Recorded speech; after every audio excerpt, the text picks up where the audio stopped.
NFT bull market looks like it's coming back. We have some major updates on some blue chip projects as well as some upcoming projects you gotta keep an eye out for. First thing we're gonna be talking about is Azuki. So over NFT LA, Azuki was the talk of the town and the price for Azuki has just been exploding. So the floor of Azuki is sitting at a nice 23.3 Ethereum. Literally the other week, it was at like 6 or 8 Ethereum. So there was just this huge explosion. Well, and one thing that was the catalyst to all of this was that during the Azuki party, they had this announcement and the guy was like, thank you everybody for being part of the community. And by the way, check your wallets. So everybody got this crazy airdrop called something special. Literally every Azuki holder got 2 of them, I believe. And the floor price right now is 4.33, which is insane because 2 airdrops valued at, let's say 4 Ethereum each. That means they just airdropped everybody 8 Ethereum. 8 Ethereum translates to like $24,000 or something like that. So that's pretty insane, first of all. And second of all, it's like, what is going to be inside, right? Because we've seen Azuki, which is like this high tier price thing at this point, could be considered a blue chip at this point as well. And then you have the Bobus, which are very cheap, where anybody can just buy a Bobu like a token.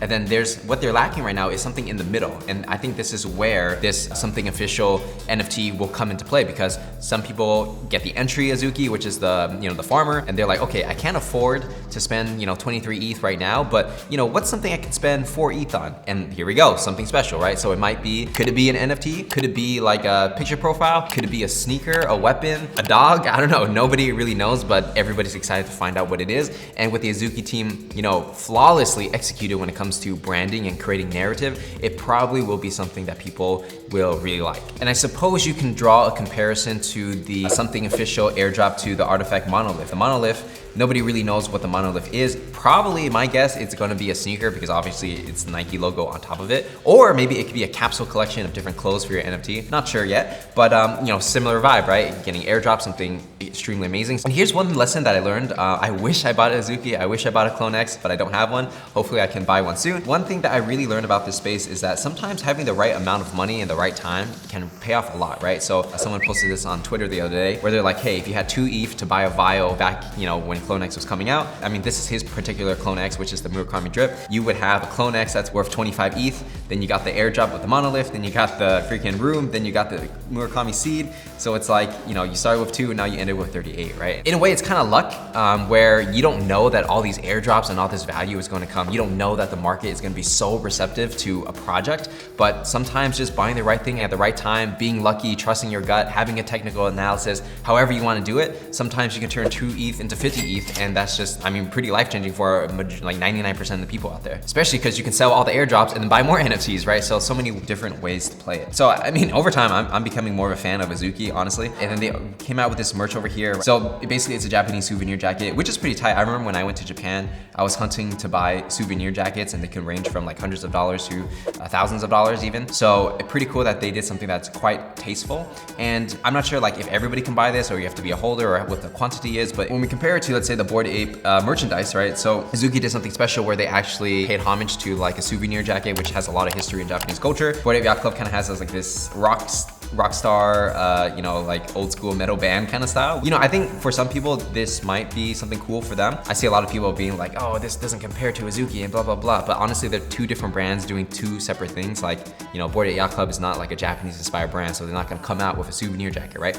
Could they come out with more premium products? Yeah, but then at the same time, do the market really want that? I don't know, right? It's hard to say because sometimes you have to test and experiment. And a lot of times people just want a hoodie with a nice graphic on it. So I personally think the Bored Ape and Mutant Ape merchandise is pretty cool. I think, could it be better? Yeah, but I would still say it's passable for what it is. And that's just my personal take. Everybody has their own opinion. And one big lesson, like one big macro lesson that I've learned overall, just watching the markets and seeing all these projects pop off, is that when you follow people on Twitter or influencers and they talk about certain projects and they're like, the only one I feel comfortable holding is XYZ project, right? You gotta understand that usually 99.9999% of the time they're gonna be wrong, right? Because there's so many reasons for why a project can pop off. You can have like Cyberkongs, for example, innovate on technology and tokens and adding that into NFT, and that popped off, which is very different from like Clone X, which is built more on like 3D aesthetic, getting creators to build in their ecosystem and hitting the streetwear market, which is pretty huge, and that popped off. You can have anime inspired stuff and that could totally pop off. And so these projects are popping off for different type of reasons. Obviously there's teams in all of them that execute well, but anybody that says like, oh, the only project that I want to hold is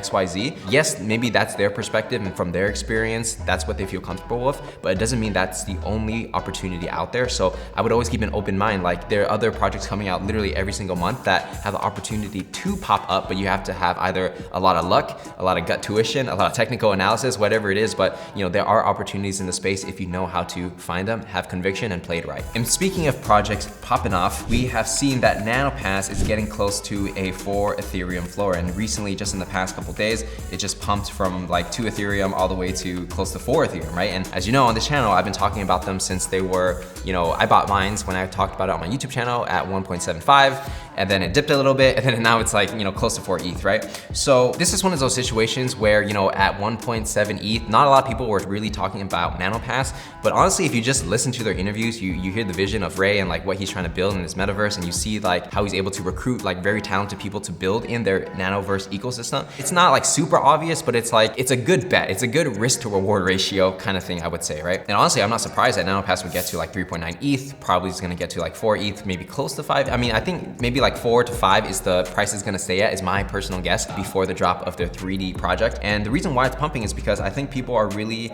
positively receptive to their 3D art, right? So phase 2 of NanoPass is gonna be a PFP, 3D, and everybody who holds a NanoPass is going to get a free 3D phase 2 avatar, right? Free. Not that you're gonna get minted on the whitelist, but you're just gonna get it for free, and that's gonna be 5,555 people. And then they're gonna sell the rest to probably whitelist and public and things like that. So I think if you believe in a Nanoverse ecosystem, you believe in phase 2, buying a NanoPass now and just holding it and then getting the free airdrop is a strategy. Or if you bought it like when I did at 1.7, you could sell it right before the mint comes out, then you just make a couple Ethereum in profit, right? So everybody has their own strategy and how they want to play it. But personally for me, I'm gonna hold it just because I'm some of the founders of NanoPass and I like them as a team. So I'd rather just hold it and see what happens, because, you know, could they be a project that potentially pops off? Possibly, right? And in some situations, it's like, it's kind of hard to find teams that are genuine and they want to do the right thing. So when I see that, I hold it, and then hopefully, you know, I wish for the best. And personally for me, I feel kind of the same way about Karafuru, right? Like Karafuru right now is 1.97. You know, the price dipped from, it was like 4 Ethereum, and now it's dropping to 2, and it looks like 1.8-ish Ethereum is going to be the resistance there that people will buy it at. But again, like this is one of those situations where not a lot of people are talking about Karafuru. People are like, you know, what's the vision? What's gonna be the future? In a Discord, you know, when are you gonna do this? Why is the price dumping? And you know, all these people are panicking, right? Similar to NanoPass, like literally at 1.75 ETH, I remember I bought a NanoPass, I joined their Discord, I joined whatever groups that you're supposed to join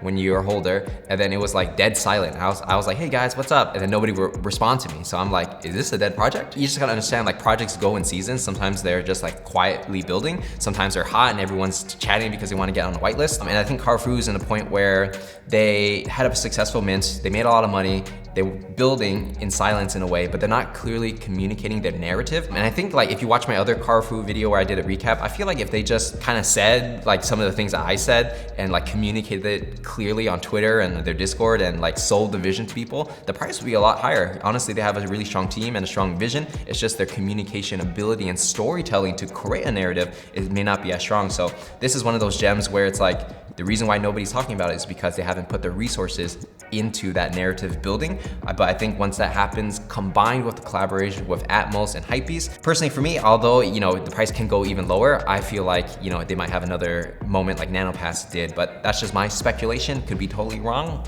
Do your own research, and yeah. And another interesting thing that I was thinking about, and then I just randomly saw these Twitter videos online, and is that I feel like Asian culture really has a big influence on NFTs. So if we look at, let's say, what are some of my favorite projects, right? It's like NanoPass, Karafuru, Hypebeast, Atmos, Azuki, Clone X, the Parallax, because I'm Asian, I guess, right? But I mean, I was born in America, so I guess Asian American. So like, obviously there are other projects like Bored Ape Yacht Club, Doodles, CryptoPunks, which aren't like super like Asian influenced, but we see like there's a subset of NFTs, a certain category that have really big Asian influences and Asian vibes, and they use aesthetics from Asian culture, and they put it into NFTs. And then I saw this random video of like, there's like 300 people, I think Bobby Hundreds filmed this or somebody filmed this, but there's like a bunch of Asian people hanging out at NFT Los Angeles, and the guy's like, "One here, guys, is that we gotta come together like Jewish people."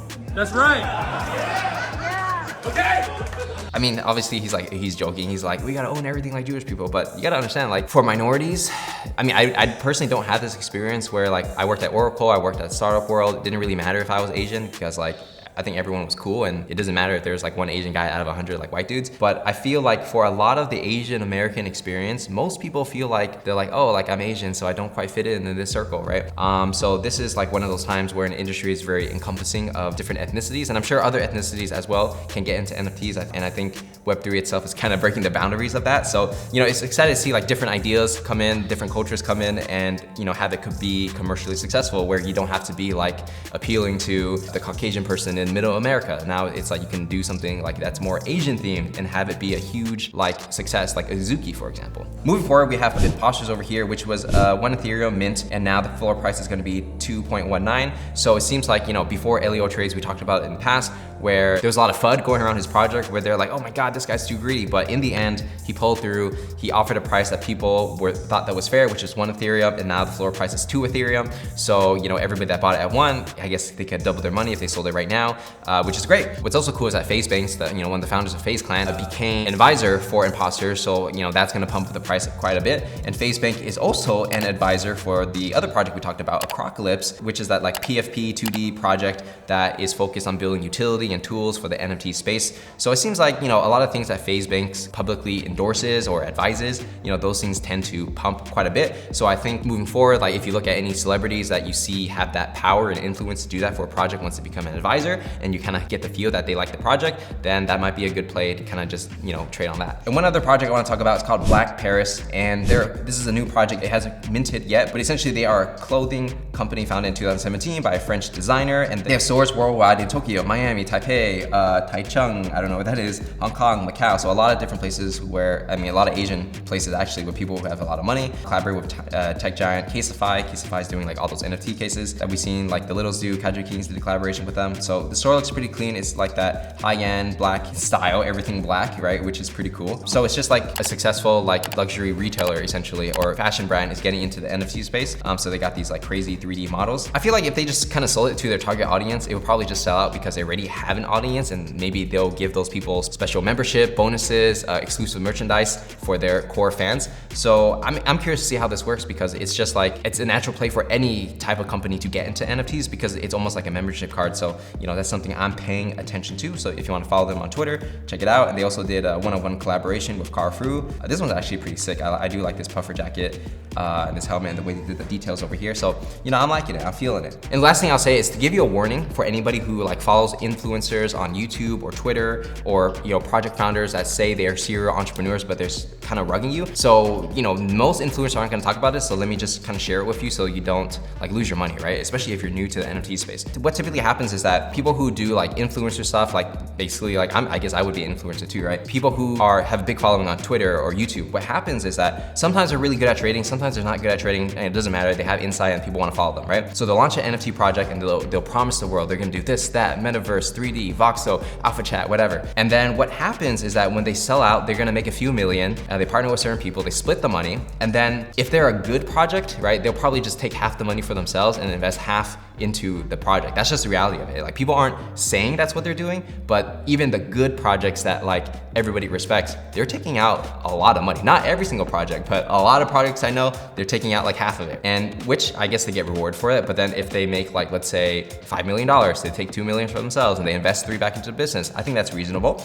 And then they can keep going and build that brand, and then your value of your NFT will go up. But what usually happens is that when an influencer launches a project, they're gonna take 95 to 99% of the money for themselves, and they're gonna buy a bunch of NFTs and use that as their personal income and whatever, and they're gonna use 5% to actually build a project. The problem with that is that what happens to the influencer is that suddenly they just get this cash injection to buy a bunch of NFTs, and if they have, let's say, like $1 million or $2 million worth of Ethereum, they're gonna buy like CloneX, Azuki, Cyberkongs, like whatever is like blue chip, right? And then, you know, those things are probably gonna increase in value over the next few months. So then when they post it on their Twitter, everyone's like, oh my God, this guy's a genius. But in reality, they just had so much money, they just bought everything. And then like, of course, something's gonna hit if they spread out their money, and then they get more followers, right? And then what happens to the people who bought the original NFT, you know, the price just freaking sinks. So if you ever seen an influencer launch an NFT and then the price gets really exciting and then just freaking dumps, it's because they don't put energy into it, right? They're like, they don't really care because they already made the money, they're buying all these NFTs, and they're really putting in minimal work. Like they'll just find a moderator and be like, hey,